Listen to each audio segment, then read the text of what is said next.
Episode 61-70 अध्याय 61-044 सचमुच पापी पहला अद्यतन _2 हर भाव भंगिमा संयमित और सुरुचिपूर्ण। जिनजुओ का गला घबराहट से भर गया। हेलो, मैं जिनजुओ हूँ, गोल्डन स्पून का कार्यकारी अध्यक्ष। युवती ने अपने होठों पर हल्की सी मुस्कान बिखेरी और अपने सामने वाली सीट की ओर इशारा किया, बैठो। जिनजुओ ने बेशक बैठने की हिम्मत नहीं की। हालांकि वह लड़की देखने में काफी जवान लग रही थी, पर उसकी आभा ऐसी थी कि दिल की धड़कनें तेज हो जाती थीं। वह आक्रामक तो नहीं थी, पर उसकी नजरों की एक झलक से ही वह बिना किसी आवाज के मोहित और बेचैन कर देने वाली थी। जिनजुओ ने अपने जीवन में अनगिनत लोगों से मुलाकात की थी। वह जिनयू की तरह मूर्ख नहीं था। ये युवती निस्संदेह सरल नहीं थी। 22 साल पहले जिनहुई एक महिला और बच्चे को घर ले आए। दूसरी ओर आपकी मां को जिन परिवार से निकाल दिया गया था। वर्षों तक उस महिला और उसके बच्चे को स्नेह दिया गया, जबकि आपको और आपके भाई को बार बार उपेक्षित किया गया। 5 साल पहले जिनशा एक कार दुर्घटना में घायल हो गई और हमेशा के लिए विकलांग हो गई, जिससे उसने विरासत के सभी अधिकार खो दिए। अगले वर्ष जिनहुई ने सुविधाजनक रूप से जिनयू को असली उत्तराधिकारी घोषित कर दिया। जिनजुओ की आंखें आश्चर्य से चौड़ी हो गईं। बूढ़े सर्जन एक ऐसे व्यक्ति थे जो दिखावे की बहुत परवाह करते थे और इन पुरानी कहानियों को पूरी तरह से छुपा कर रखते थे। बाहरी तौर पर वे हमेशा दावा करते थे कि जिनयू उनकी पहली पत्नी का वैध पुत्र था, जो खो गई थी और बाद में मिल गई थी। अपने पक्षपात को सही ठहराने के लिए उन्होंने ये तर्क दिया कि लड़के ने अपने शुरुआती वर्षों में कठिनाइयों का सामना किया था। अप्रत्याशित रूप से इस युवती को सब कुछ पता था, मानो वह घूंघट के आर पार देख रही हो। जिनजुओ बोलने से पहले एक पल के लिए हिचकिचाया। दरअसल मैं आपको धन्यवाद देने आया था। शेन युआन ने भौहें उठाईं। मेरे भाई के साथ हुई कार दुर्घटना कोई साधारण बात नहीं थी। मैंने इसकी लंबे समय तक जांच की है। मुझे पता है कि इसके पीछे कौन था, लेकिन मेरे पास सबूत नहीं है। जिनजुओ ने कड़वी मुस्कान बिखेरी। पक्षपात का नतीजा भाईचारे का टूटना और एक दूसरे के खिलाफ हो जाना है। पिछले साल जब झगड़ा सबसे भीषण दौर में था, तो रात में मेरी आंखें बंद करने की हिम्मत नहीं हुई। मैं आपकी दया की आशा नहीं कर सकता। आखिरकार जिनयू ने ये सब खुद अपने ऊपर लाया है। वह एक वयस्क है और उसे अपने कर्मों का फल भुगतना ही होगा। गोल्डन स्पून ओल्ड सर्जन के जीवन भर के काम का परिणाम है। अगर इसका पतन उनके पक्षपात की कीमत है, तो मेरे लिए यही बदला लेने का सबसे अच्छा तरीका होगा। ये कहते हुए जिनजुओ ने कंधे उचका दिए। उनके चेहरे पर राहत की एक झलक दिखाई दी। कुछ चीजें शुरू से ही मेरी नहीं थीं। उन्हें खोना बस उन्हें खोना है। मैं अपना ब्रांड बनाने के लिए अपनी क्षमताओं पर भरोसा करूंगा। आज सुबह मिस क्यू को परेशान करने के लिए मैं क्षमा चाहता हूँ। मुझे उम्मीद है कि इससे उन्हें परेशानी नहीं होगी, और मुझे ये भी उम्मीद है कि इससे आपके नाश्ते में कोई खलल नहीं पड़ा होगा। ये कहने के बाद जिनजुओ मुड़ा और चला गया। यहाँ तक कि जब वह होटल से बाहर निकला तब भी कोई चमत्कार नहीं हुआ था। होटल के प्रवेश द्वार पर खड़े होकर जिनजुओ ने एक कड़वी मुस्कान बिखेरी। सब कुछ या कुछ भी नहीं, और वह सफल हो गया। पहली नजर में युवती को देखते ही उसने अपनी योजना बदल दी। सिर्फ नरमी की गुहार लगाना बहुत ही सामान्य और अकल्पनीय लग रहा था। उन्होंने पारंपरिक तरीकों से हटकर एक अलग रास्ता अपनाने का फैसला किया। इसके बावजूद भी दूसरा पक्ष विचलित रहा। अपनी शक्ति के अनुसार सब कुछ करो और बाकी भाग्य पर छोड़ दो। कंपनी में लौटते हुए हर तरफ एक गहरा अंधेरा छाया हुआ था। चिंता और बेचैनी साफ दिखाई दे रही थी। कई कर्मचारियों ने कंपनी को उसके सबसे बुरे समय में छोड़कर इस्तीफा देने का फैसला किया। श्री जिन, बुरी खबर, राष्ट्रपति जिन बियाओ सारा धन लेकर भाग गए हैं। सचिव घबराकर अंदर भागा। जिनजुओ ने ठंडी हंसी हंसते हुए कहा, मुझे ये देखना बहुत अच्छा लगेगा कि जब जिनयू को ये सब पता चलेगा तो उसके चेहरे पर क्या भाव होंगे। वे पहले शब्द उनके दिल से कहे गए थे। अगर गोल्डन स्पून गिरता भी है तो गिर जाए। सच में उसे उससे कोई लगाव नहीं था। जिनयू, ओ जिनयू, जब तुमने और दूसरे चाचा ने मुझे फंसाने की साजिश रची थी, क्या तुमने कभी सोचा था कि ये दिन आएगा? स्वार्थ से बने गठबंधन भी अनिवार्यतः इसी कारण से टूट जाएंगे। जिनजुओ विशाल कार्यालय में बैठा इधर उधर देख रहा था। अचानक उसके दिल में एक खालीपन सा छा गया। सचिव ने उन्हें याद दिलाया, श्री जिन, आपका फोन बज रहा है। जिनजुओ ने सुन्ना होकर अपना फोन उठाया, यंत्रवत उसका उत्तर दिया और उसे अपने कान पर लगा लिया। सचिव ने देखा कि हालांकि वह दूसरी ओर से कही जा रही बात को सुन नहीं सकी, लेकिन बातचीत में कुछ ऐसा हुआ जिससे जिनजुओ, जो एक निर्जीव मूर्ति की तरह बैठा था, की आंखें अचानक अविश्वास से चौड़ी हो गईं। वह उत्तेजना में अचानक खड़ा भी हो गया। सेक्रेटरी के सीने में बेचैनी सी दौड़ गई। हालात पहले से ही गंभीर थे। क्या इससे भी बदतर हो सकता था? काफी देर बाद जिनजुओ खड़ा रहा, फोन अभी भी अपने कान से लगाए हुए, हालांकि कॉल समाप्त हो चुकी थी। जिनजुओ ने अचानक पूछा, क्या आप तियानलू बैंक को जानते हैं? सेक्रेटरी ठिठक गया, फिर जोर से सिर हिलाया। बिल्कुल, मुझे पता है। ये दुनिया का सबसे अच्छा निवेश बैंक है। स्प्रिंग सिटी में भी उनकी एक शाखा है, हालांकि उनके मानक बहुत ऊंचे हैं। कई लोग तो शाखा प्रबंधक से मिलने का समय भी नहीं निकाल पाते। तियानलू बैंक मुझ में निवेश करना चाहता है। अल्पविराम। हेकियान इस बार सहयोग वार्ता के लिए स्प्रिंग सिटी आए थे। वहां पहुंचने के बाद ही उसे पता चला कि कैजियान किस मुसीबत में फंस गया है। यही कारण था कि वह उस दिन सुनवाई में उपस्थित हुआ था। एक निर्लज लड़की से मिले अपमान के लिए वह पूरी तरह से तैयार नहीं था। अध्याय 62-044 सचमुच पापी पहला अद्यतन _3 पिछले कुछ दिनों में जब भी वह उस दिन की घटनाओं के बारे में सोचता, हेकियान क्रोध से भर जाता। उन्होंने स्प्रिंग सिटी में अपने एक मित्र से जांच में मदद करने को कहा था, जिसकी शुरुआत क्यूई बाउटन से हुई, जिसका उस युवती से कुछ संबंध प्रतीत होता था। अदर शोर एंटरटेनमेंट। आप कह रहे हैं कि क्यूई बाउटन ने अदर शोर एंटरटेनमेंट के साथ अनुबंध किया है? ये कैसी कंपनी है, मैंने इसके बारे में कभी क्यों नहीं सुना। उस व्यक्ति ने उत्तर दिया, यह एक नव पंजीकृत मनोरंजन कंपनी है। इसके मालिक झाओ हेंग हैं, जो हाल ही में एक मीडिया विश्वविद्यालय से स्नातक हुए हैं। जहां तक पृष्ठभूमि का प्रश्न है, अभी तक कुछ भी पता नहीं चला है। क्या आपको लगता है कि क्यूई बाओतान ने कई जियांग की रिपोर्ट करने की हिम्मत इसलिए की क्योंकि यह कंपनी उसका समर्थन कर रही है? हेकियान ने इसके बारे में सोचा और निर्णय लिया कि यह संभव नहीं है। इस कंपनी का उद्योग जगत में कोई संपर्क या साख नहीं थी। इसका मालिक तो बस हाल ही में स्नातक हुआ था। वे कई जियांग जैसे व्यक्ति के खिलाफ जाने की हिम्मत कैसे कर सकते थे, जो दशकों से इस व्यवसाय में था? यह असंभव था, यहां तक कि अटकलें लगाने में शून्य प्रयास के साथ भी। इस कंपनी में निश्चित रूप से उस तरह की क्षमता नहीं है। असली कुंजी वकील हेलियन यी के पास है। वह झाओ हेंग के वरिष्ठ हैं और दोनों के बीच अच्छे संबंध प्रतीत होते हैं। हेलियन यी की लॉ फर्म अदर शोर एंटरटेनमेंट के कानूनी मामलों को संभाल रही है। अगर आप मुझसे पूछें तो यह शायद महज एक संयोग है। कई जियांग को हेलियन यी की विशेषज्ञता गलत समय पर मिली। इस हेलियन यी के साथ क्या मामला है? अरे, अब ये तो कोई बहुत अच्छी प्रतिष्ठा वाला इंसान है। मान लीजिए कि वो इतना बड़ा है कि तुम या मैं उसे भड़का नहीं सकते। अगर तुम उससे दोस्ती नहीं कर सकते तो बेहतर होगा कि तुम ये भी सुनिश्चित करो कि तुम उसके दुश्मन न बन जाओ। हेकियान ने अनुमान लगाया कि वह युवती संभवतः अन्य शोर एंटरटेनमेंट के लिए काम करती होगी। चूंकि स्प्रिंग सिटी में उसका काम पहले ही पूरा हो चुका था, इसलिए अब और रुकना उचित नहीं था। उसने इस रंजिश को अभी याद रखने का फैसला किया था। हेकियान ने रातों रात जिंगजोऊ के लिए उड़ान भरी और जैसे ही वह वहां उतरा, वह सीधे कंपनी की ओर चल पड़ा। श्रीमान हे शुआंगशुंग के हाथ में चोट लग गई है और वह फिल्मांकन रोककर जिंगजोऊ में अस्पताल में भर्ती होना चाहती है। उसने अपने पूरे शरीर पर नहीं, बल्कि अपने हाथ पर चोट मारी है। उसे अस्पताल में भर्ती होने की क्या जरूरत है? वो तो आए दिन मेरे लिए मुसीबत खड़ी करती रहती है। मैंने डायरेक्टर को उसे रखने के लिए मनाने के लिए न जाने कितनी अच्छी बातें कहीं, और अब वो क्या करती है? रोज ड्रामा करती है। तुम उसे मेरे लिए ये बताओ, अगर वो सच में फिल्म नहीं करना चाहती तो वो हमेशा के लिए छोड़ दे और फिर कभी एक्टिंग न करे। उसे जल्दी से यहाँ वापस आ जाना चाहिए। सहायक को समझ नहीं आ रहा था कि मिस्टर ही इतने गुस्से में क्यों थे। आमतौर पर वो ये शुआंगशुंग पर सबसे ज्यादा फिदा रहते थे, लेकिन कोई बखेड़ा खड़ा करने की हिम्मत नहीं जुटा पाए और तुरंत फोन काट दिया। हेकियान का सिर दर्द से धड़क रहा था। उनके अधीन कोई भी कलाकार कभी भी परेशानी से मुक्त नहीं लगता था। उनकी अनुपस्थिति में कंपनी ने हस्ताक्षर के लिए कागजों का ढेर लगा रखा था। हेकियान ने फोन पर मीटिंग करते हुए हर दस्तावेज पर हस्ताक्षर किए। जैसे ही बैठक समाप्त होने वाली थी, सहायक ने हेकियान को दिन के अपने कार्यक्रम की याद दिलाई। इटर्नल सेंचुरी के अध्यक्ष डिंग के साथ लंच, स्थान वांग्यू गार्डन। मनोरंजन उद्योग के फलने फूलने के साथ मूर्ति संस्कृति भी तेजी से उभरती हुई प्रवृत्ति के रूप में उभरी। हेकियान को एहसास हुआ कि यह एक ऐसा उद्योग है जिसमें अपार संभावनाएं हैं और इटर्नल सेंचुरी मूर्ति उद्योग में अग्रणी रही है और इस क्षेत्र में आगे बनी हुई है। इस वजह से हेकियान ने मूर्ति उद्योग का संयुक्त रूप से विस्तार करने के लिए इटर्नल सेंचुरी के साथ सहयोग करने की योजना बनाई। जैसे ही भोर हुई, हेकियान ने थोड़ी देर के लिए सोफे पर आराम किया। तभी दरवाजे पर दस्तक ने उसे जगा दिया। श्रीमान, वह अंगरक्षक पद के उम्मीदवार अतिथि कक्ष में आपका इंतजार कर रहे हैं। दरवाजे के बाहर से सहायक की आवाज आई। हेकियान इस मामले को लगभग भूल ही गया था।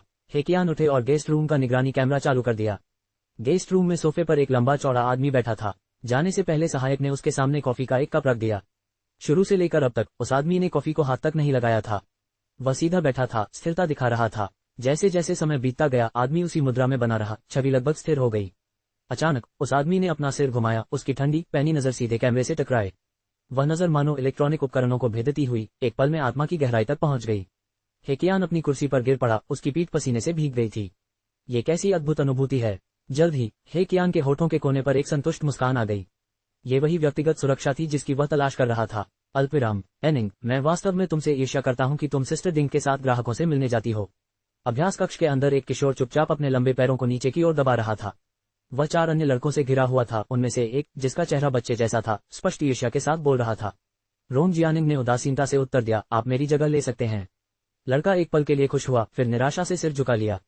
बहन डिंग नहीं मानेंगी। आखिरकार तुम उनकी पसंदीदा हो। स्वर में खटास थी। रोंग जियानिंग की आंखों में कोई गर्मजोशी नहीं थी और अगर कोई ध्यान से देखे तो उसे गहरे छिपे उपहास का एक हल्का सा निशान दिखाई दे सकता था। एनिंग, तुम अभी भी यहाँ क्या कर रहे हो? राष्ट्रपति डिंग तुम्हें हर जगह ढूंढ रहे हैं, किसी ने दरवाजे से पुकारा। रोंग जियानिंग ने अपने पैर सीधे किए, फर्श पर पड़ी जैकेट उठाने के लिए नीचे झुका और बाहर चला गया। एनिंग अच्छे दिखते हैं, उनका आभामंडल शानदार है और वे बेहतरीन नृत्य करते हैं। उनका पदार्पण सफल होना तय है ना? बस यही चेहरा सिस्टर डिंग को हर जगह लुभाता है, मानो वह उसे अपनी छोटी सी अनमोल चीज समझती हो। स्वर में तिरस्कार झलक रहा था। अध्याय 63 सचमुच पापी पहला अद्यतन _4। फ्रैंक चेंग, आप एनिंग के बारे में ऐसा कैसे कह सकते हैं? एनिंग हर दिन नृत्य अभ्यास में इतनी मेहनत करती है, हम सब इसे देखते हैं। मैं तो बस वही कह रहा हूँ जो आप सबके मन में है। दिखावा करना बंद करो। वे बहुत दूर चले गए हैं, वे सुन नहीं सकते। समूह ने एक दूसरे को असहजता के साथ देखा। जब बात रोंग जियानिंग की आई तो ये कहना झूठ था कि कोई ईर्ष्या नहीं थी। वह स्पष्ट रूप से कंपनी के साथ हस्ताक्षर करने वाले अंतिम व्यक्ति थे और वह उनमें सबसे कम उम्र के भी थे। फिर भी राष्ट्रपति डिंग को उनसे विशेष लगाव था। युवा लोग स्वभाव से अस्थिर होते हैं, सही मार्गदर्शन के बिना वे आसानी से भटक सकते हैं। फिर भी उनकी शिकायतें बस असंतोष जाहिर करने के लिए थीं। ईर्ष्या से प्रेरित होकर कुछ करने की हिम्मत किसी में नहीं थी। तुम कहाँ थी? मुझे हर जगह ढूंढने पर मजबूर कर दिया। लाल रंग की पोशाक पहने एक महिला प्रकट हुई। उसका भरा पूरा शरीर कामुक था, उसके चेहरे पर भड़कीला मेकअप लगा था और ऊपर की ओर एक व्यंग्यात्मक चाप में मुड़ा हुआ तेज आईलाइनर उसकी आंखों को कठोर और तीखा बना रहा था। रोन जियानिंग ने अपने होठों को एक साथ दबाया और कठोर स्वर में बोला, अभ्यास कक्ष। महिला मुस्कुराने लगी, उसके गालों पर मांस जमा हो गया जिससे उसकी आंखें लगभग ढक गईं। वह पास आए और लड़के का कंधा थपथपाने के लिए हाथ बढ़ाया। लड़का धीरे से पीछे हट गया जिससे उसका हाथ छोटा पड़ गया। उसके चेहरे की मुस्कान तुरंत गायब हो गई। उसने लड़के की तरफ भौहें चढ़ाईं, उसकी आंखों में नाराजगी की झलक दिखाई दी। फिर मानो किसी विचार से प्रभावित होकर वह फिर से मुस्कुराई। कड़ी मेहनत और प्रतिभा का मेल, इसमें कोई शक नहीं कि लोगों को पहचानने की मेरी नजर सबसे अच्छी है। दोपहर को प्लेटिनम वाले मिस्टर ही के साथ लंच करने आओ। मैंने तुम्हारे लिए कपड़े तैयार कर लिए हैं, तो अभी जाकर पहन लो।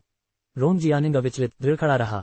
मैं नहीं जाना चाहता। महिला की निगाहें बर्फीली हो गईं और उसने ठंडे स्वर में कहा, यह मत सोचो कि तुम मुझे सिर्फ इसलिए बहुत दूर धकेल सकते हो क्योंकि मैं तुम्हारा पक्ष लेती हूँ।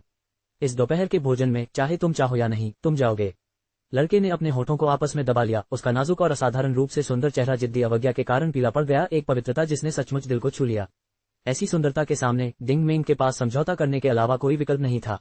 ठीक है, तुम्हें कपड़े बदलने की जरूरत नहीं है। कपड़े वैसे भी हैंगर पर अच्छे लगते हैं। डिंग मेंग आगे बढ़ी, लेकिन उसने देखा कि लड़का अभी भी वहीं खड़ा है, बिना हिले डुले। आखिरकार उसका गुस्सा फूट पड़ा। रोन जियानिंग, मैं तुम्हें बता दूं, तुमने कंपनी के साथ पहले ही समझौता कर लिया है। ये कागज पर साफ साफ लिखा है। मैं तुमसे जो भी कहूं तुम्हें करना होगा। बसंत और पतझड़ के रोमांटिक सपने देखना बंद करो। तुम्हारी माँ ने तुम्हें 5 मिलियन में मुझे बेच दिया था, तुम्हें सच्चाई का सामना करना होगा। रोन जियानिंग ने अपनी आंखें बंद कर ली। उसकी लंबी मोटी पलकें हल्के से कांप रही थीं, जैसे कोई खूबसूरत तितली उसकी पलकों पर बैठी हो, नाजुक लेकिन लुभावनी गति से। धीरे धीरे उसने अपनी आंखें खोली और उन सुंदर पुतलियों में केवल गहरी सुन्नता और तिरस्कार ही शेष था। डिंग मेंग संतोष से मुस्कुराया। अब तुम्हें समझ आ गया है। चिंता मत करो, भले ही तुम्हारी माँ अब तुम्हें नहीं चाहती, पर मैं तुम्हारे पास हूँ। जल्द ही मैं तुम्हें सबसे मशहूर टॉप स्टार बना दूंगा। रोन जियानिंग ने मुस्कुराने के लिए अपने होठों को खींचा, लेकिन कोई मुस्कान नहीं आई। वांग्यू बिल्डिंग के निजी कमरे में डिंग मेंग रोन जियानिंग के साथ पहुंचे, जहां कियान पहले से ही इंतजार कर रहा था। डिंग मेंग की नजर तुरंत ही कियान के पीछे खड़े आदमी पर पड़ी। उसने भौहें चढ़ाईं। मिस्टर हे, आपका अंगरक्षक तो शरीफ लगता है। हे कियान खिलखिलाकर हंसा, अगर राष्ट्रपति डिंग उसे पसंद करते हैं तो मैं अलग होने को तैयार हूँ।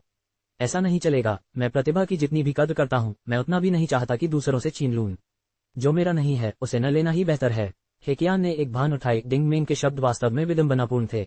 उद्योग में हर कोई उसकी प्रतिष्ठा से परिचित था, उसकी निर्मम बदनामी कोई अतिशयोक्ति नहीं थी। अचानक हे कियान की नजर डिंग मेंग के पीछे खड़े लड़के पर पड़ी। हे कियान की नजरें बेहद तेज थीं।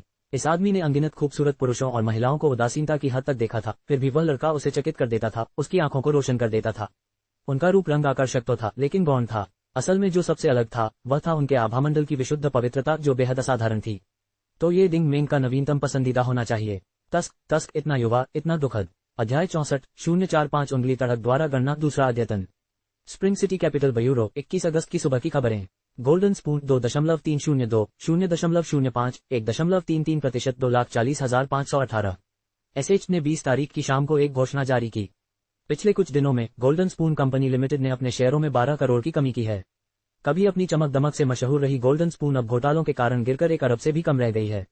विश्वसनीय सूत्रों का कहना है कि शेयरधारकों ने स्प्रिंग सिटी उच्च न्यायालय में परिसमापन के लिए आवेदन कर दिया है। प्रसारण में सुबह की खबरें प्रसारित की जा रही थीं। 17वीं मंजिल पर स्थित चाय रेस्तरां में 2 वेट्रेसें इस खबर से आश्चर्यचकित होकर रुक गईं। गोल्डन स्पून बस ऐसे ही 1 सप्ताह से भी कम समय में समाप्त हो गया।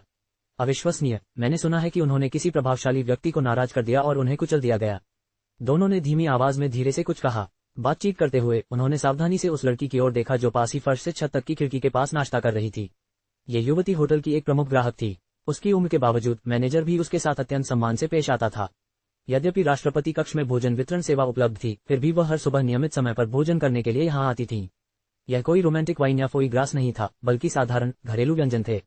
यहाँ मौजूद किसी भी कर्मचारी ने उसे नीची नजर से देखने की हिम्मत नहीं की। वास्तव में उन्हें ये बात इतनी धनवान महिला के लिए बहुत ही साधारण लगी।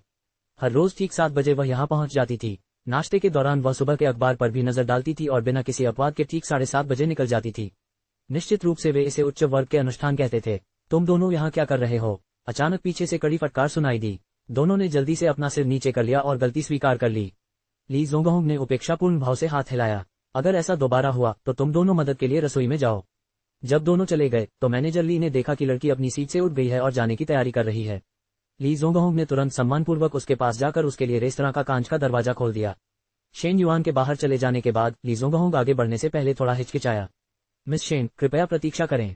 शेन युआन रुक गया और ली जोंगहोंग की ओर देखने लगा। ली जोंगहोंग ने हिम्मत जुटाई और पास आया। मिस शेन, उस दिन जो हुआ उसके लिए मुझे माफी मांगनी चाहिए। मैंने इसे गलत तरीके से संभाला था और सिस्टर जो के साथ लगभग अन्याय ही किया था। कंपनी उनके मामले को खुला रख रही है और उन्हें हुई भावनात्मक पीड़ा के लिए मुआवजा देने की पेशकश कर रही है। हमें पूरी उम्मीद है कि सिस्टर जो जल्द ही वापस आ जाएंगी। अगर उसे पता होता कि जोली की बेटी मिस शेन की दोस्त है तो वह कभी भी इतनी जल्दबाजी में यह मामला नहीं सुलझाती और खुद को इस अजीब स्थिति में नहीं डालती। शेन युआन ने भौहें उठाई और मुस्कुराई। चाची जो वापस नहीं आएंगी। ली जोंगहोंग की छाती कड़ी हो गई। लेकिन मिस शेन बस एक साधारण चौकीदार, उसकी तुलना मैनेजर ली के भविष्य से कैसे की जा सकती है। मैनेजर ली, क्या मैं सही कह रहा हूँ? ली जोंगहोंग का चेहरा शर्म से लाल हो गया। वह चाहती थी कि वह धरती में समा जाए। देखते हैं कि मिस लो जबरन वसूली और धोखाधड़ी के आरोपी संदिग्ध को जमानत दिला पाती हैं या नहीं। आखिरकार जी परिवार का स्प्रिंग सिटी में अभी भी दबदबा है, हालांकि उनका पुराना गौरव बहुत पहले ही फीका पड़ चुका है। ये कहकर वह मुड़ी और चली गई। ली जोंगहोंग ने लड़की के विदा होते हुए शरीर को घूरा। उसकी अभिव्यक्ति अत्यंत अप्रिय थी। यदि तियान वेई को जमानत नहीं दी जा सकी तो क्या इससे ये साबित नहीं हो गया कि उसके सभी तथाकथित संबंध निरर्थक थे? जी परिवार अब वह शक्तिशाली परिवार नहीं रहा जो कभी था। आखिर यह युवा लड़की कौन थी? उस दिन उसने स्पष्ट रूप से देखा था कि जिन जो उससे मिलने आया था और उसके साथ बहुत सम्मान से पेश आ रहा था। क्या गोल्डन स्पून का पतन उससे संबंधित हो सकता है? ली जोंगहोंग ने तेजी से हौंकते हुए आगे सोचने से डरना शुरू कर दिया। इस समय उसे अपने किए पर बहुत पछतावा हुआ। तियान वेई मामले के बाद उच्च प्रबंधन बहुत नाराज था। अगर वह इसे पूरी तरह से नहीं सुलझा पाती तो उसे निलंबन का सामना करना पड़ता। अल्पविराम। अनान, पुलिस ने अभी अभी मुझे फोन किया है। सबूत इकट्ठा कर लिए गए हैं और वे औपचारिक अभियोजन के लिए मामले को अभियोजक के कार्यालय में स्थानांतरित करने की तैयारी कर रहे हैं। शेन युआन लिफ्ट में खड़े होकर क्यूई बाओटन का फोन ले रहे थे। ये तो कुशल है। अनान, अगर मैं सचमुच आरोप लगाऊं तो इससे तुम्हें कोई परेशानी नहीं होगी, है न? नहीं, आगे बढ़ो और यह करो। क्यू बाओतान खुशी से हंसा। मैंने अभी अभी वकील गान से सलाह ली है। यह मामला इतना आसान है कि एक जूनियर वकील भी इसे संभाल सकता है। क्या मिस लुओ ने हाल ही में आपसे फिर संपर्क किया है? नहीं। अनन, मैं तुम्हें एक और बात बताना चाहता हूँ। अभिनेत्री रुकल निर्देशक सेन की नई फिल्म के लिए ऑडिशन दे रही हैं। इसमें एक छोटा सा रोल है जिसमें कुछ संवाद हैं और उन्होंने मुझे भी इसके लिए कोशिश करने की सलाह दी है। अनन, क्या तुम्हें लगता है कि मैं ये कर पाऊंगी? क्यू बाओतान ने झिझकते हुए सवाल पूछा। मैं कल तुम्हारे साथ चलूंगा। अपना फोन पकड़े हुए क्यूई बाओटन का चेहरा गर्म खुशी से नर्म हो गया। ठीक है अनन, तुम वापस वही कर सकती हो जो तुम कर रही थी। मैं अब तुम्हें परेशान नहीं करूंगी। अध्याय 65:045 उंगलियों से भविष्यवाणी दूसरा अद्यतन _2। शेन युआन ने अभी फोन रखा ही था कि झाओ हेंग ने ऑडिशन के बारे में बात करते हुए फिर से फोन किया। बॉस हमेशा से क्यूई बाओतान के प्रति पक्षपाती रहा था, इसलिए चूंकि इसमें क्यूई बाओतान शामिल था इसलिए झाओ हेंग ने स्वाभाविक रूप से अन्य कलाकारों की तुलना में इस पर अधिक ध्यान दिया। ये जानकर कि बॉस कल ऑडिशन के लिए क्यूई बाओटन के साथ आ रहे हैं, झाओ हेंग अवाक रह गए। ऐसा क्यों महसूस हुआ कि चीजें एक अजीब दिशा की ओर बढ़ रही थीं? बॉस, याद रखो तुम एक औरत हो। फोन रखने के बाद झाओ हेंग ने मानव संसाधन विभाग द्वारा भेजी गई कलाकारों की सूची निकाली। ये सभी नए चेहरे थे जिनमें अपार संभावनाएं थीं, जिन्हें मानव संसाधन और विपणन विभागों ने सावधानीपूर्वक चुना था। एक के बाद एक युवा चेहरे, जोश और ऊर्जा से लबालब। वे सभी सुंदर पुरुष और सुंदर महिलाएं थीं, जिनमें से प्रत्येक की प्रतिभा एक दूसरे से कहीं अधिक थी। झाओ हेंग ने विशेष रूप से सुंदर पुरुषों पर ध्यान केंद्रित किया। खुशमिजाज लड़के, स्पोर्टी प्रकार, उदास राजकुमार, पड़ोसी प्रकार के लड़के, सेक्सी पुरुष देवता। वह हर प्रकार का एक चाहता था। देखते हैं कि बॉस विरोध कर पाता है या नहीं। अल्पविराम। जी की कुलमाता बीमार पड़ गई थी। लुओ युन की कई बार जी परिवार से मिलने गई थी लेकिन कभी उससे मिल नहीं पाए। जी परिवार के बटलर ने विनम्रता से उससे मिलने का अनुरोध अस्वीकार कर दिया। असहाय लुओ युन की केवल रेडियंट एंटरटेनमेंट में जी शियाओ की तलाश कर सकता था, लेकिन जी शियाओ के उससे मिलने की संभावना और भी कम थी। दरअसल अमोस और यानजू के सामने हुई उस शर्मनाक घटना के बाद से ही जी शियाओ का मूड अस्थिर रहता था। ये केवल लुओ युन की बात नहीं थी, भले ही जी की कुलमाता स्वयं आ जाती फिर भी कोई संभावना नहीं थी कि जी शियाओ प्रसन्न चेहरा बनाए रख पाती। एक बार फिर से अस्वीकार किए जाने पर लुओ युनकी ने अपने निचले होंठ को जोर से काट लिया। पिछले कुछ दिनों में उसकी गरिमा को पूरी तरह से कुचला गया है। क्या उसे सचमुच उस व्यक्ति से भीख मांगनी पड़ेगी? इस विचार मात्र से ही लुओ युन की बहुत बेचैन हो गई। उस लड़की ने उसका आत्मविश्वास और गर्व पूरी तरह से तोड़ दिया था। तभी उसने एक आदमी को लिफ्ट से बाहर निकलते देखा। उसने साधारण ढंग से टोपी और नकाब पहना हुआ था, लेकिन लुओ युनकी ने उसे तुरंत पहचान लिया। वह कोई और नहीं, मनोरंजन जगत के मशहूर फिल्म सम्राट लियांग रूफान थे। जी की कुलमाता के जन्मदिन पर लियांग रूफान खुलेआम जी शियाओ को अपनी बांह पर लिए हुए दिखाई दिए, जिससे सभी अफवाहों की पुष्टि हो गई। सोच विचार के बाद लुओ युनकी ने फैसला किया कि उसके पास इससे बेहतर कोई विकल्प नहीं है। शायद उसे लियांग रूफान के जरिए कोई रास्ता मिल जाए। लियांग रूफान एक नैनी वैन में सवार हो गए। गाड़ी के अंदर उनके सहायक ने उन्हें एक कप पानी दिया और ड्राइवर को चलने का निर्देश दिया। भाई फैन, आज डायरेक्टर सेन की नई फिल्म का ऑडिशन है। क्या मिस्टर जी ने आपसे कुछ नहीं कहा? निर्देशक सेन की नई फिल्म की खबर आते ही पूरा मनोरंजन जगत चर्चा में आ गया। पुरुष हो या महिला, हर कलाकार की नजर इस अभूतपूर्व अवसर पर थी। निर्देशक सेन की परियोजना का उद्देश्य हमेशा पुरस्कार जीतना होता था। 2 साल पहले लियांग रूफान ने एक व्यावसायिक फिल्म के लिए 3 प्रमुख चीनी भाषा फिल्म पुरस्कारों में से एक गोल्डन डियर जीता था, जिससे उनकी प्रतिष्ठा में काफी इजाफा हुआ था। हालांकि उद्योग जगत ने इस जीत का श्रेय रेडियंट एंटरटेनमेंट की पर्दे के पीछे की चालबाजियों को दिया था। लगातार उभरती नई प्रतिभाओं के साथ यदि लियांग रूफान को उद्योग में अपनी पकड़ मजबूत करनी थी तो उन्हें एक सचमुच विश्वसनीय नई परियोजना पेश करनी थी। पहले तो जी शियाओ उसके लिए पहले ही सब कुछ व्यवस्थित कर देती थी, लेकिन अब जी बेचुन की घटना के बाद ऐसा लग रहा था कि उसके पास लियांग रूफान के लिए चीजें संभालने की न तो ऊर्जा है और न ही समय। लियांग रूफान ने पानी का कप पकड़ रखा था, वह निश्चल था, उसका पूरा शरीर विचारों में डूबा हुआ था। सहायक ने कई बार उसका नाम पुकारा, उसके बाद लियांग रूफान पुनः ध्यान में आया। वह क्या कह सकती है? लियांग रूफान का स्वर ठंडा था और उसकी आंखों में घृणा की झलक दिखाई दी। सहायक क्षण भर के लिए स्तब्ध रह गया, उसे लियांग रूफान के रवैये में कुछ अजीब सा महसूस हुआ। एक पल सोचने के बाद उसने इसे जी परिवार के घोटाले की गंभीरता के कारण माना, जिसने लियांग रूफान को कुछ हद तक प्रभावित किया होगा। मैं उसके बिना भी यह भूमिका सुरक्षित रख सकता हूँ, लियांग रूफान ने ठंडे स्वर में कहा, फिर उसने अपनी आंखें बंद कर ली और कुछ कहने से इनकार कर दिया। ऑडिशन स्थल गोजी बिल्डिंग की 12वीं मंजिल पर निर्देशक सेन शू के स्टूडियो में था। ऑडिशन कक्ष के बाहर हॉलवे में अपनी बारी का इंतजार कर रहे अभिनेताओं की भीड़ लगी हुई थी। केवल शीर्ष स्तर के अभिनेताओं के पास निजी प्रतीक्षा कक्ष थे, जैसे रुकयंद और लियांग रूफान, जो प्रशंसित और प्रतिष्ठित एलिस्टर्स थे। इस बीच क्यूई बाउटन जैसे नए लोग, जिनके पास बोलने के लिए कोई प्रसिद्धि नहीं थी, अन्य ऑडिशन देने वाले नए लोगों के बीच चुपचाप अपने नंबर के लिए इंतजार कर सकते थे। स्टाफ सदस्यों ने प्रत्येक प्रतिभागी के लिए बुनियादी जानकारी सावधानीपूर्वक दर्ज की और उन्हें उनके ऑडिशन के आधार पर रोल कार्ड दिए, जिसमें उनके द्वारा निभाए जाने वाले दृश्यों की रूपरेखा दी गई थी। क्यू बाउतान को जो रोल कार्ड मिला उसमें कविता की केवल एक रहस्यमय पंक्ति थी, जो संदर्भ से पूरी तरह रहित थी। सेनापति 100 लड़ाइयों के बाद मरता है, योद्धा 10 वर्षों के बाद लौटता है। क्यू बाउतान ने इस पंक्ति पर विचार किया। ये पंक्ति मुलान कविता से ली गई थी, भावपूर्ण और शानदार, जो सहस्राब्दियों के लेंस के माध्यम से युद्ध के मैदान में वीरतापूर्वक लड़ने वाली महान नायिका की छवि को उजागर करती थी, एक ऐसा दृश्य जिसने रक्त की दौड़ लगा दी। क्या ये भूमिका किसी महिला जनरल की हो सकती है?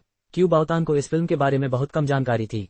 निर्देशक सेन ने पूरी गोपनीयता बरती थी और मुख्य भूमिकाओं के लिए ऑडिशन दे रहे अभिनेताओं को भी पूरी स्क्रिप्ट तक पहुंच नहीं थी। अध्याय 66 उंगलियों से भविष्यवाणी, दूसरा अद्यतन _3। जैसे ही क्यू बाउतान हिचकिचा रही थी, एक ठंडी स्पष्ट आवाज उसके कान के पास पड़ी। क्या आप पूरी कविता जानते हैं? क्यू बाउतान ने अपना सिर घुमाया। शेन युआन दीवार से टिकी हुई थी, दोनों हाथों को क्रॉस करके, ब्लूटूथ ईयरफोन लगाए, आलस्य से बेफिक्र दिख रही थी। क्यू बाउतान एक पल के लिए हिचकिचाया, मुझे लगता है मैं कर सकता हूँ। जब वह छोटी थी तब से ही उसकी स्मरण शक्ति अच्छी थी।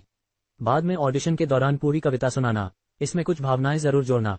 क्यू बाउतान एक क्षण के लिए ठिठक गए और अनिश्चितता से पूछा, क्या ये सचमुच काम करेगा? शेन युआन ने अपनी भौहें उठाई, तुम पता लगाने की कोशिश क्यों नहीं करती? क्यू बाउतान ने अपने होंठ भींच लिए और जल्दी ही मुस्कुरा दी। मैं तुम्हारी बात सुनूंगी, अनन। शेन युआन ने हंसते हुए अपना सिर फिर से नीचे कर लिया।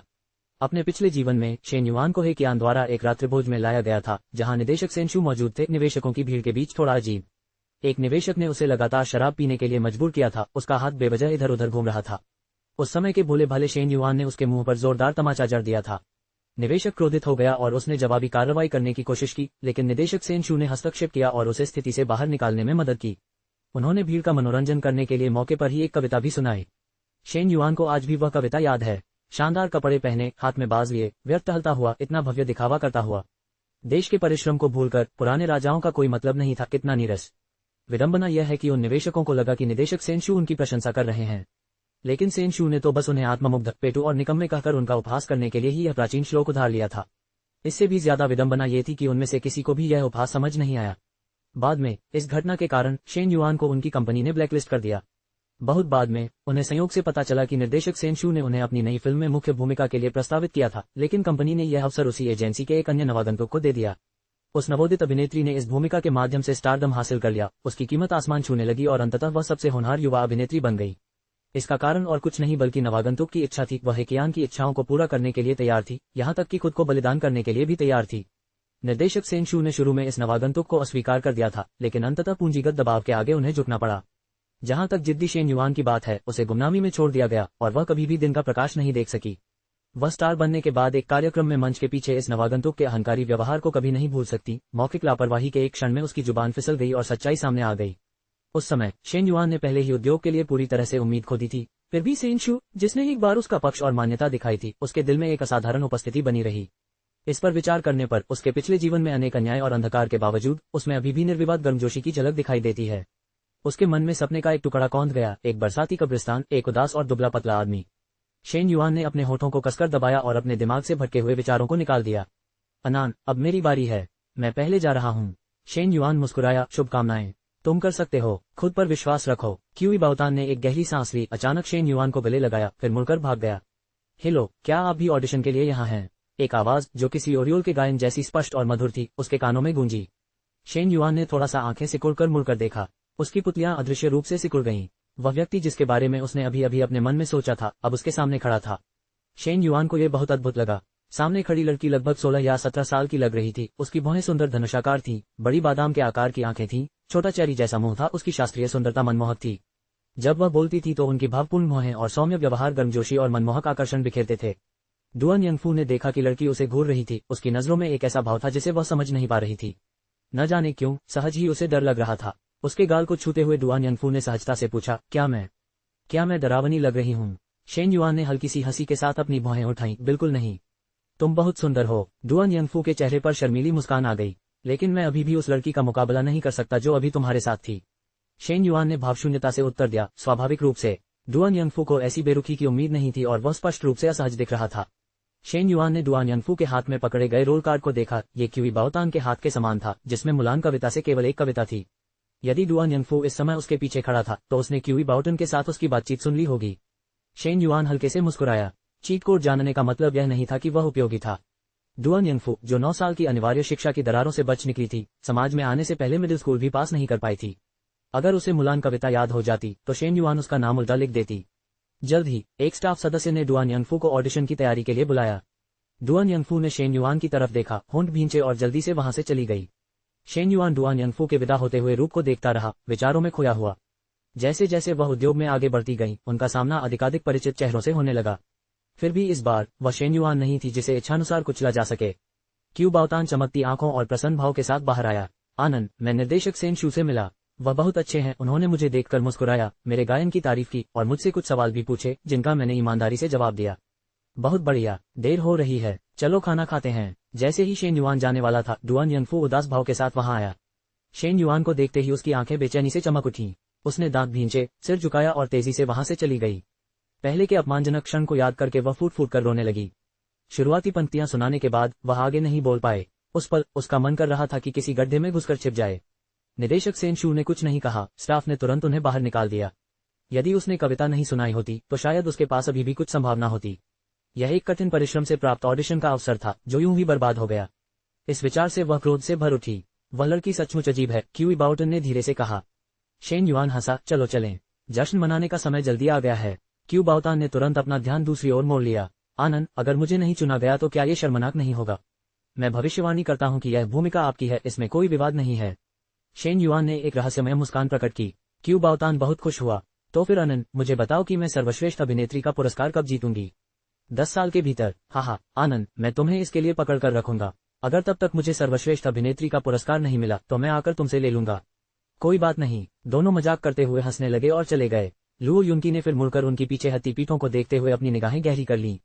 वह लियांग रूफान का पीछा करते हुए यहाँ आई थी, तभी उसे पता चला कि वह एक ऑडिशन में भाग ले रहा है। स्टाफ ने उसे ऑडिशन देने वाली अभिनेत्री समझकर उसका पंजीकरण कर लिया और उसे रोल कार्ड थमा दिया। लुओ युनकी ने कार्ड को कसकर पकड़ लिया, क्योंकि पहले दोनों की हंसी मजाक वाली बातचीत से उसका मूड खराब हो गया था। Number 18, Luo युनकी। स्टाफ ने 2 बार आवाज लगाए। लुओ युनकी अचानक ध्यान में आए और जल्दी से अपना हाथ उठाया। यहाँ, अपने आप को तैयार करो, अगला नंबर तुम्हारा है। लुओ युनकी ने अपनी ठुड्डी को थोड़ा ऊपर उठाया, अपने हाथों को कमर के ऊपर सुरुचिपूर्ण ढंग से रखा और शान से आगे बढ़ी। भाग्य ने उसे यहाँ तक पहुंचाया था, पराजित होने के लिए नहीं। अल्पविराम। रात के खाने के दौरान क्यूई बाओटन ने अचानक कहा, मुझे लगता है कि मैंने पहले लियांग रूफान को देखा था। क्या वह इस फिल्म के मुख्य पुरुष कलाकार हो सकते हैं? शेन युआन ने शांत भाव से उत्तर दिया, नहीं। आनंद, क्या तुम सचमुच इन बातों की भविष्यवाणी कर सकते हो? हम लियांग रूफान के बारे में बात कर रहे हैं। शेन युआन ने अपनी चॉपस्टिक नीचे रखी और शांति से रुमाल से अपना मुंह पोंछा। निर्देशक सेन शू को उसमें कोई दिलचस्पी नहीं है। अपनी पिछली फिल्म में निर्देशक सेन शू ने इस फिल्म में मुख्य भूमिका के लिए किसी मशहूर अभिनेता को नहीं, बल्कि एक नए चेहरे को चुना था। इतिहास ने साबित कर दिया है कि प्रतिभा को परखने की उनकी नजर अद्भुत थी। बेशक, शेन युआन ने सोचा कि उसका पुनर्जन्म तितली प्रभाव को ट्रिगर कर सकता है, जो संभवतः इस दौर के कास्टिंग निर्णयों को बदल सकता है। क्यूई बाओतान ने उत्सुकता से शेन युआन की जांच की और अचानक टिप्पणी की, आन, आप निर्देशक सेन शू को बहुत अच्छी तरह से जानते हैं। क्या ये हो सकता है कि आप वास्तव में उन्हें जानते हो? मैं तो कोई खास नहीं हूँ। डायरेक्टर सेनशु मुझे बिल्कुल नहीं जानते होंगे। खाना बर्बाद मत करो, जब तक तुम खाना खत्म नहीं कर लेते मैं तुम पर नजर रखूंगा। क्यूई बाओतान का ध्यान एक बार फिर शेन युआन द्वारा सफलतापूर्वक हटा दिया गया। अध्याय 67 शेन युआन, वह जरूर एक धोखेबाज होगी। पहला अपडेट। ये रहा वह जूस जो आपने ऑर्डर किया था, आनंद लीजिए। उसके कानों में एक स्पष्ट और कोमल पुरुष की आवाज गूंजी। शेन युआन ने ऊपर देखा, उसकी पुतलियां अनायास ही फैल गईं। उसकी नजर वेटर के आगे रेस्तरां के प्रवेश द्वार पर पड़ी, जहां निदेशक सेन कई लोगों के साथ हंसते और बातें करते हुए अंदर आए। वेटर ने खाना परोसना समाप्त कर दिया और जाने ही वाला था। पकड़ना, उसे रुकना पड़ा और पीछे मुड़कर उस लड़की को देखना पड़ा जो बोल रही थी। क्या मैं पूछ सकता हूँ, क्या आपको कुछ और चाहिए? शेन युआन ने अपने होठों को भींच लिया और अपने सामने खड़े आदमी के नाजुक चेहरे को घूरने लगी। क्या ये सचमुच एक संयोग हो सकता है? पुयुताई ने देखा कि लड़की बिना कुछ बोले बस उसे घूर रही थी। उसकी अभिव्यक्ति जटिल भावनाओं से भरी हुई थी। विरोध न कर पाने के कारण उसने पूछा, माफ कीजिए, क्या आप मुझे जानते हैं? शेन युआन ने निस्संदेह इस चेहरे को पहचान लिया। एक पल के लिए शेन युआन को समझ नहीं आया कि क्या कहे। थोड़ी देर झिझकते हुए आखिरकार उसने कहा, मैं देख सकती हूँ कि तुम्हारा माथा चौड़ा और चमकीला है। जल्द ही किसी उपकारक के साथ तुम्हारा भाग्योदय होगा। इस अवसर का पूरा लाभ उठाना सुनिश्चित करो। क्या ये लड़की कोई ज्योतिषी है? क्या ये लड़की कोई घोटाला कर रही है? लेकिन पुयुताई ने उसकी गंभीर निगाह और गंभीर स्वर को देखा, इसलिए उसने किसी भी दुर्भावनापूर्ण अटकलबाजी से परहेज किया। सलाह के लिए आभार। वह हैरान होकर मुड़ा और चला गया। पुयुताई को इस पर विश्वास नहीं था, लेकिन क्यू बाओतान को इस पर पूर्ण विश्वास था। अपने दिल में अनान कुछ भी करने में सक्षम थी। शेन युआन ने पुयुताई की पीछे हती हुई आकृति को देखा और आशा व्यक्त की कि उसकी भविष्यवाणी के कारण उसका जीवन नहीं बदलेगा। अल्पविराम। निर्देशक सेन, मुझे लगता है कि लियांग रूफान बिल्कुल उपयुक्त हैं। वे वर्षों से प्रसिद्ध हैं और गोल्डन डियर फिल्म सम्राट हैं। उनके विशाल प्रशंसक आधार और ठोस प्रतिष्ठा के साथ हम फिल्म के प्रचार प्रयासों के लिए उन पर भरोसा कर सकते हैं। वक्ता थे फिल्म के उप निर्देशक और एक्शन कोरियोग्राफर वू ह्यून, जो सेन शू के लंबे समय से साथी हैं। पटकथा लेखिका मो चोऊ ने सिर हिलाया। पिछले ऑडिशन के दौरान लियांग रूफान का अभिनय किरदार के सार को पकड़ नहीं पाया था। वह अभी भी अपने जैसा ही अभिनय कर रहा है। इसके अलावा यह एक महिला प्रधान फिल्म है। अगर पुरुष प्रधान किरदार सुर्खियों में छा जाता है तो यह मूल कथा के विरुद्ध जाता है और उल्टा असर डालता है। उसने सेन शू की तरफ देखा। डायरेक्टर सेन, मेरा मानना है कि किसी नए कलाकार को कास्ट करना ज्यादा बेहतर होगा। रुगयन के साथ उनकी जोड़ी बनाने से दोनों के बीच जबरदस्त केमिस्ट्री बन सकती है। रुगयन के ऑडिशन के बाद सभी ने सर्वसम्मति से सहमति व्यक्त की कि वह एकदम सही महिला प्रधान थीं। यद्यपि वह उम्र में बड़ी थी, लेकिन उनके उत्कृष्ट रखरखाव, कुशल अभिनय तथा वेशभूषा और मेकअप के सहयोग ने यह सुनिश्चित किया कि उनके प्रदर्शन में कोई बाधा न आए। पूर्ण प्रतिभा के सामने सभी बाधाएं अप्रासंगिक हो जाती हैं। सेनशू ने अपनी भौहें सिकोड़ ली और चुप हो गया, मानो वह गहरी सोच में डूबा हो। तभी किसी ने निजी कमरे का दरवाजा खटखटाया। वू यून ने जवाब दिया, अंदर आ जाओ। दरवाजा खुला और एक युवा वेटर खाना परोसने वाली गाड़ी लेकर आया। एक अजनबी व्यक्ति के सामने आने पर समूह ने चुपचाप फिल्म के कलाकारों के बारे में चर्चा करने से परहेज किया। कास्टिंग की दुविधा से अभी भी परेशान मो चोऊ ने सहज रूप से ऊपर देखा और एक नाजुक साइड प्रोफाइल को देखा। उसी क्षण उसके मन में अचानक बिजली जैसा विचार कौंधा। अल्पविराम। पुयुताई लड़खड़ाते हुए निजी कमरे से बाहर निकला। मैनेजर भौचक्का होकर गुस्से से चिल्लाया, तुमने फिर कोई और परेशानी तो नहीं खड़ी कर दी? अगर किसी और ग्राहक ने तुम्हारे बारे में शिकायत की तो तुम्हें नौकरी से निकाल दिया जाएगा। पुयुताई ने सिर हिलाया। नहीं मैनेजर, ग्राहक ने मुझे कुछ अजीब काम करने को कहा था, इसलिए मुझे देर हो गई। कृपया गलतफहमी न पालें। क्या अजीब बातें हैं? मैनेजर ने लगातार दबाव डाला। पुयुताई ने अपने होठों को एक साथ दबाया, अनिश्चित था कि कैसे समझाए। उन्होंने मुझसे अभिनय करवाया। हाँ, अभिनय, नाटक। तुम शायद बस हंसी के लिए तुम्हें जोकर की तरह ट्रीट कर रहे हैं। मैनेजर ने उपेक्षापूर्वक उपहास किया। ये बच्चा दिखने में अच्छा था, जिसके कारण युवा ग्राहक अक्सर उसे मजाक में चिढ़ाते थे, लेकिन इसके कारण उसे कई परेशानियां भी झेलनी पड़ी। पुयुताई ने एक भोली मुस्कान के साथ अपना सिर खुजलाया। ग्राहक ने मेरे अभिनय की प्रशंसा की, यहाँ तक कि मुझे एक फिल्म में अभिनय करने के लिए आमंत्रित भी किया। मैनेजर जोर से हंसा। दिवास्वप्न देखना बंद करो। अगर तुम फिल्म में काम कर सकते हो तो मैं फिल्म सम्राट हूँ। काम पर वापस जाओ। पुयुताई एकांत स्थान पर चले गए और सावधानीपूर्वक अपनी जेब से एक बिजनेस कार्ड निकाला। उस पर कुछ कलात्मक शब्द लिखे थे, सेनशू स्टूडियो, उसके बाद संपर्क विवरण और पता। जब उन्होंने अपना प्रदर्शन समाप्त कर लिया तो निर्देशक ने उन्हें व्यक्तिगत रूप से काट दिया, संपर्क विवरण छोड़ा और उन्हें कल स्टूडियो में उपस्थित होने का निर्देश दिया। अब भी पुयुताई को ऐसा लग रहा था जैसे वह सपना देख रहा हो।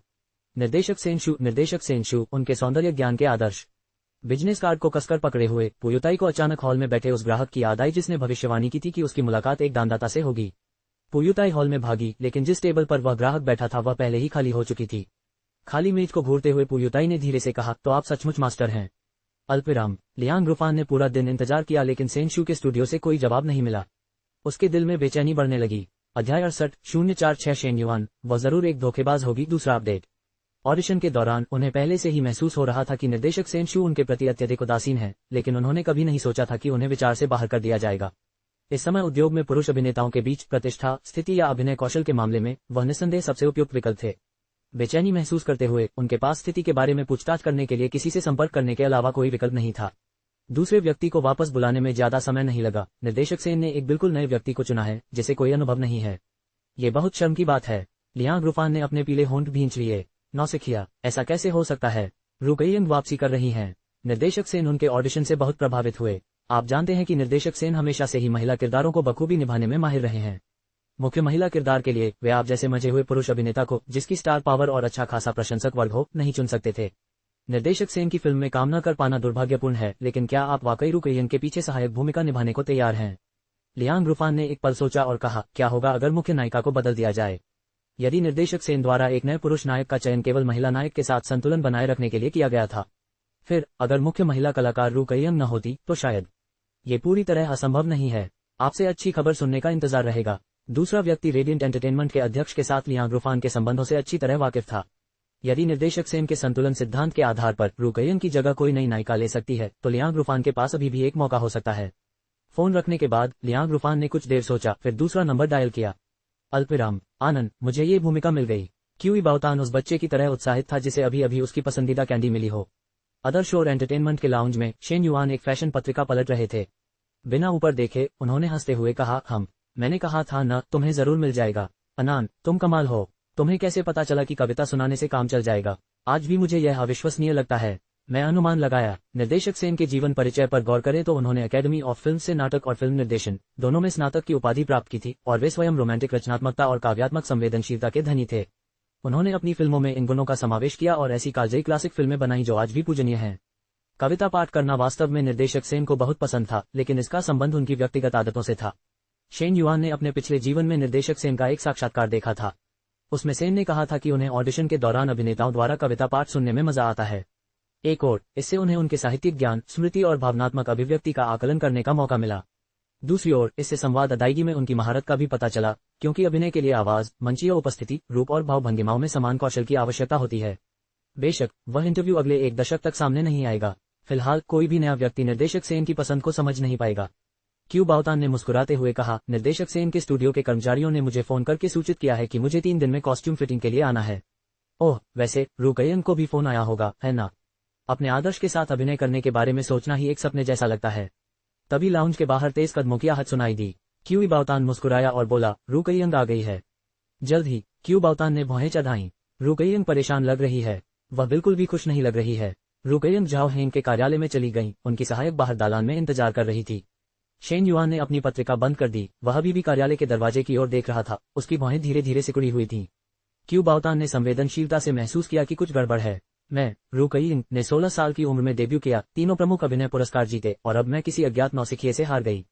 ये पूरी तरह से हास्यास्पद है। रुकयिंग कार्यालय में घुस गई और तुरंत झाओ हेंग से भिड़ गई।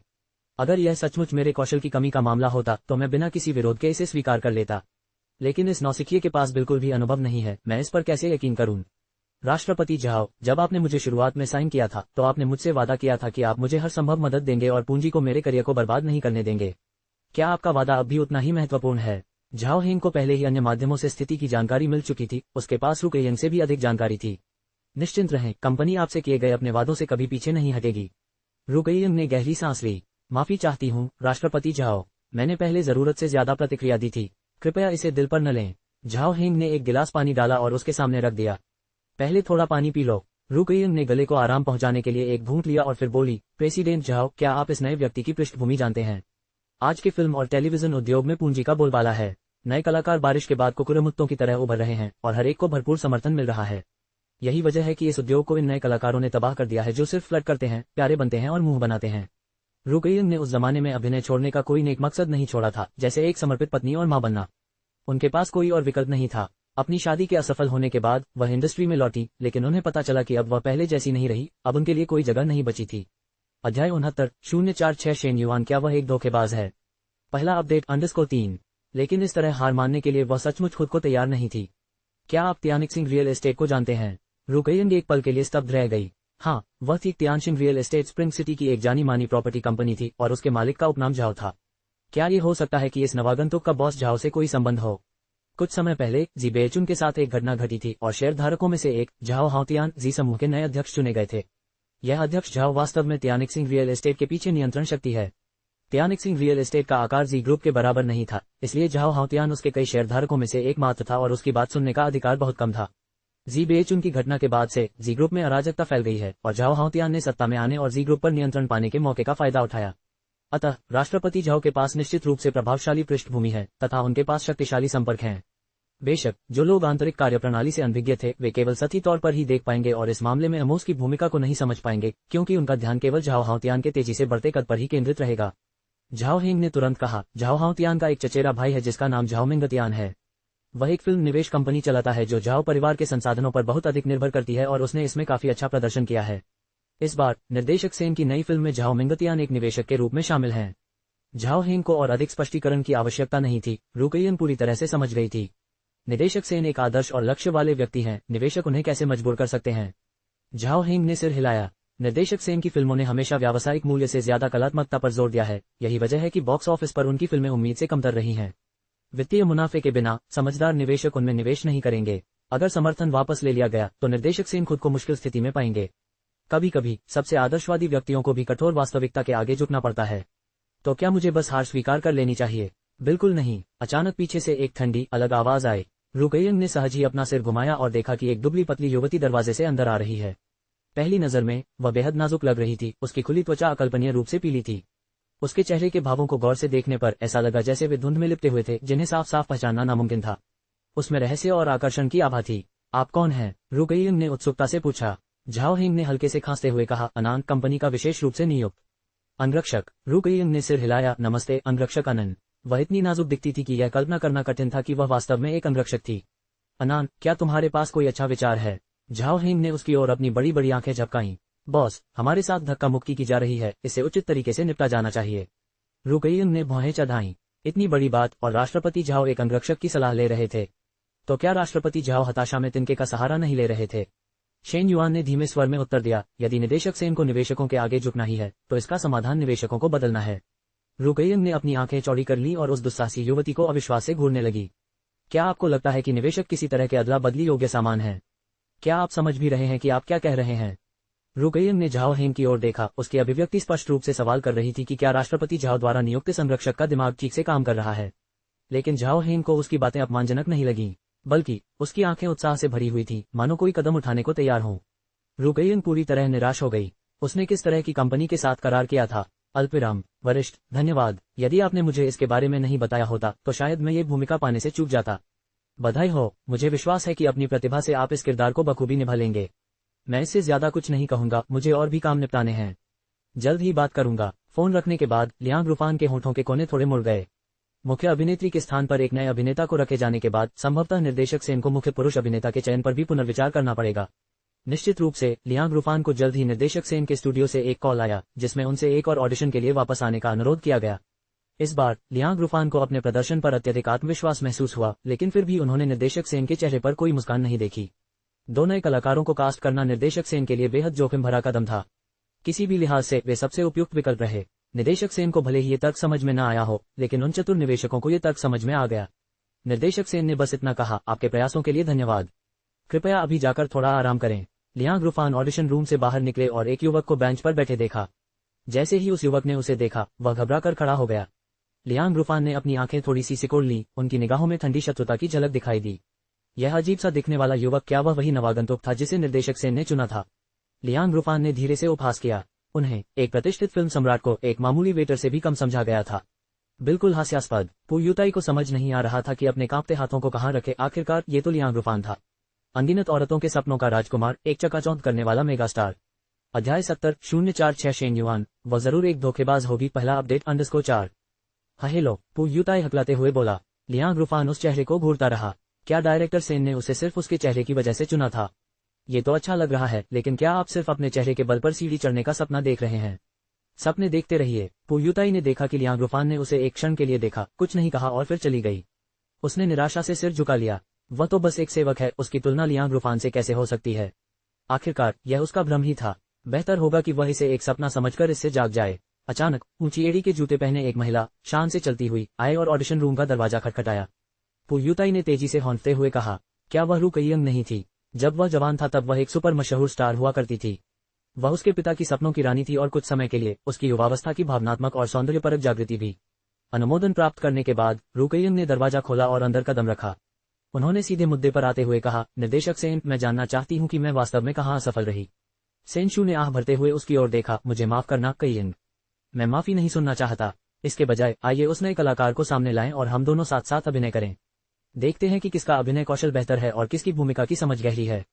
आज के ऑडिशन में मौजूद निवेशकों के प्रतिनिधि ने यह सुनकर कहा, मिस रू, आपकी अभिनय क्षमता वाकई जबरदस्त है, लेकिन वह तो 1 दशक से भी ज्यादा पहले की बात है।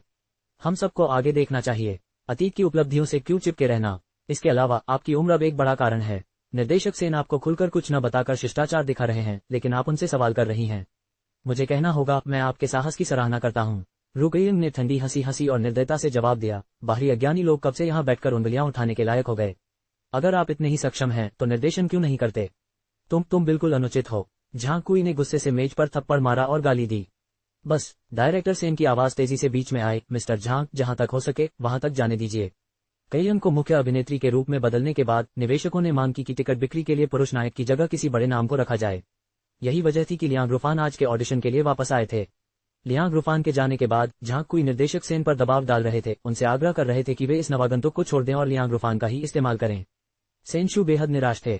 उनकी फिल्म बेड़ियों में जकड़ी हुई, बाहरी लोगों द्वारा संचालित और पूंजीवादी प्रभावों से घिरी हुई महसूस हो रही थी। वे सचमुच बेहद हताश थे। तभी अचानक उसका फोन बज उठा। वू यून के याद दिलाने तक सेनशू की हैरानी कम नहीं हुई और उसने स्क्रीन पर नजर डाली, एक अनजान नंबर। शुरू में चिढ़कर फोन काटने की कोशिश कर रहे सेनशू ने खुद को भी आश्चर्यचकित करते हुए अचानक जवाब दे दिया। आखिरकार इससे बुरा कुछ हो ही नहीं सकता। दूसरी तरफ से जो भी बोला, सेनशू की आंखें अविश्वास से चौड़ी हो गईं। तुम मेरे साथ मजाक तो नहीं कर रहे हो, है ना? ठीक है, मैं समझ गया, मैं अभी आता हूँ। फोन रखने के बाद सेनशू एक अजीब कोहरे में फंसकर वहीं जम गया। डायरेक्टर सेन, क्या हुआ? सेनशू ने कुछ नहीं कहा, अपना कोट पकड़ा और बाहर चला गया। डायरेक्टर सेन, आपका क्या मतलब है? झांग कुई ने खड़े होकर पूछा। सेनशू ने कठोर चेहरे के साथ ठंडी हंसी उड़ाते हुए कहा, मैं किसी बाहरी व्यक्ति को अपनी फिल्म पर हुक्म चलाने की इजाजत नहीं दूंगा। मैं सबसे उपयुक्त अभिनेताओं को चुनूंगा, न कि किसी भी अनजान व्यक्ति को जिसे ठूंस दिया जाए। झांग कुई गुस्से से भड़क उठे, क्या आपको कंपनी द्वारा अपनी फंडिंग बंद कर दिए जाने का डर नहीं है? अगर आप में हिम्मत है तो आगे बढ़िए और फंडिंग वापस ले लीजिए। तीक्ष्ण अंतर्दृष्टि वाले निवेशक जरूर होंगे, मैं इसके विपरीत मानने से इनकार करता हूँ। सेनशू दरवाजे की ओर कुछ कदम बढ़ा, फिर मुड़कर रुकयिंग की तरफ देखा। कयिंग, मेरे साथ आओ। रुकयिंग ठिठक गई, सहज रूप से उसका पीछा करने लगी। जैसे ही सेनशू कमरे से बाहर निकला, उसने देखा कि पुयुताई बाहर बेंच पर बैठी है, शून्य में घूर रही है और उसने जोर से पुकारा, तुम मेरे साथ आओ। पुयुताई तुरंत अपनी अचंभे की स्थिति से बाहर आए और खड़े हो गए। सेनशू ने उन दोनों का नेतृत्व किया और वे बाहर निकल गए। झांग कुई ने झाओ मिंगटियन को फोन किया और हाल की घटनाओं का हर विवरण बताते हुए कहा, मुझे लगता है हमें फंडिंग रोकनी होगी, वरना उसे कभी गंभीरता का एहसास नहीं होगा। वो यही सोचता रहेगा कि हम उसके साथ मजाक कर रहे हैं। जब कोई फंडिंग नहीं बचेगी तो देखते हैं वो अपनी फिल्म कैसे बनाता है और आखिर में उसके पास आज्ञाकारी होकर मिस यू को कास्ट करने के अलावा कोई चारा नहीं होगा, है ना? यू जेआरुई मिस यू राष्ट्रपति झाओ की पसंदीदा थी। जैसे ही उन्होंने किसी भूमिका में रुचि दिखाई, झाओ मिंगटियन बिना किसी हिचकिचाहट के मान गए। मिस यू को खुश रखना सर्वोच्च प्राथमिकता थी। वह जिद्दी सेन बहुत मुश्किल है। अगर वह मानने से इनकार करता है तो आगे बढ़ो और फंडिंग रोक दो। अरे नहीं, राष्ट्रपति झाओ, मुझे ये भूमिका सचमुच पसंद है। झांग कुई का शरीर एक प्रकार से झुंझुनी से भर गया जब उसने एक नर्म कोमल आवाज सुनी। इसमें कोई आश्चर्य नहीं कि राष्ट्रपति झाओ के दिल पर उनकी ऐसी पकड़ थी, एक पूर्ण देवी। चिंता मत करो, ये भूमिका निश्चित रूप से तुम्हारी है। मैं बस सेनशू पर दबाव डाल रहा हूँ, वरना वह अंत तक हार नहीं मानेगा। इसके बाद जो हुआ वह झांग कुई के कानों के लिए अब उपयुक्त नहीं था। अल्पविराम। सेनशू ने सीबीडी केंद्र तक गाड़ी चलाई तथा प्राप्त पते के आधार पर एस टावर की ओर बढ़े। उसके सामने एक गगनचुंबी इमारत खड़ी थी, जिसका गहरा नीला बाहरी भाग व्यावसायिकता के ठंडे, तीखेपन और अनोखे आधुनिक डिजाइन का मिश्रण था। एक विशालकाय दैत्याकार की तरह यह इमारत व्यावसायिक क्षेत्र के बीचों बीच खड़ी थी और बेजोड़ प्रतिष्ठा का प्रदर्शन कर रही थी। इमारत के शीर्ष पर तियानलू बैंक शब्द दिन हो या रात चमकते और आकर्षक दिखते थे। सेनशू ने अपने माथे से पसीना पोंछा और रुकयिंग और पुयुताई को अंदर ले गया। यहाँ गुजरने वाले प्रत्येक व्यक्ति ने त्रुटिहीन ढंग से सिलवाए गए सूट पहने थे, यहाँ तक कि महिलाएं भी आत्मविश्वास से भरी पेशेवर आभा लिए हुए थीं। उनके कपड़े पॉलिश और सटीक थे। एक प्रसिद्ध निर्देशक के रूप में सेनशू ने कई उच्च स्तरीय प्रतिष्ठानों का दौरा किया था। उन्हें लगा कि वे संयम बनाए रख सकते हैं, लेकिन इस जगह पर कदम रखते ही उन्हें ऐसा लगा जैसे दादी लियू ग्रैंडव्यू गार्डन में कदम रख रही हो। रुकयिंग स्पष्ट रूप से असहज थी और पुयुताई वह इतना घबराया हुआ था कि उसके कदम बेढंगे और अस्त व्यस्त थे। तो ये तियानलू बैंक का प्रशासनिक भवन है, सचमुच हर दृष्टि से प्रभावशाली। रुकयिंग को अपने आसपास के नजारों को बयां करने के लिए शब्द ढूंढने में दिक्कत हो रही थी। एक मिलनसार ग्लैमरस सुपरस्टार होने के बावजूद वह खुद को एक गंवार जैसी महसूस कर रही थी। कुछ सूट पहने लोग लिफ्ट में घुस आए और रुकयिंग तथा डायरेक्टर सेन को एक कोने में धकेल दिया। रुकयंग का चेहरा, जो अपने सुनहरे दिनों में पूरे देश में सनसनी बन गया था, किसी का ध्यान नहीं गया। किसी भी पुरुष ने उसकी तरफ देखा तक नहीं, उसके साथ अजनबी जैसा व्यवहार किया। पहली बार रुकयंग को अपर्याप्तता का एक अजीब, अवांछित एहसास हुआ। वह उनकी फोन कॉल सुनती थी, लाखों, यहाँ तक कि अरबों लोगों के बीच होने वाली शांत बातचीत को इस तरह पेश करती थी मानो वह पानी पीने जितना ही सामान्य हो। रुकयंग की आंखों में ईर्ष्या की झलक दिखाई दी। ये सच्चे उच्च बुद्धि वाले अभिजात वर्ग की दुनिया थी, प्रतिष्ठित स्कूलों के स्नातक, उच्च प्रोफाइल कार्यालय भवनों में अक्सर काम करने वाले, विशाल पूंजी पर नियंत्रण रखने वाले, सहज आत्मविश्वास के साथ रणनीति बनाने वाले। लिफ्ट 17वीं मंजिल पर पहुंची और वे तीनों बाहर निकल आए। रुकयंग को यह नहीं पता था कि जिस क्षण लिफ्ट के दरवाजे बंद हुए, वे तथाकथित कुलीन पुरुष, जिनकी वह प्रशंसा करती थी, चटखारे लेकर बातें करने लगे। क्या वह रुकयंग नहीं थी? मेरी बचपन की देवी, वैसी ही जैसी मैं उसे याद करती हूँ। 17वीं मंजिल, क्या यही नया फिल्म निवेश केंद्र नहीं है? पिछले हफ्ते राष्ट्रपति ने एक बैठक में इस परियोजना पर जोर दिया था और इसके प्रबंधन का जिम्मा नवाचार एवं निवेश विभाग के हो लिन को सौंपा था। ऐसा लगता है कि राष्ट्रपति को मनोरंजन उद्योग की संभावनाओं से काफी उम्मीदें हैं। सनी के शिष्य, इसमें कोई संदेह नहीं कि राष्ट्रपति की निवेश संबंधी दूरदर्शिता अद्भुत है। मुझे किसी दिन सनी से मिलने का मौका मिलना अच्छा लगेगा। आगे की कहानी सुनाने के लिए VM स्टोरी वर्ल्ड को सब्सक्राइब करो।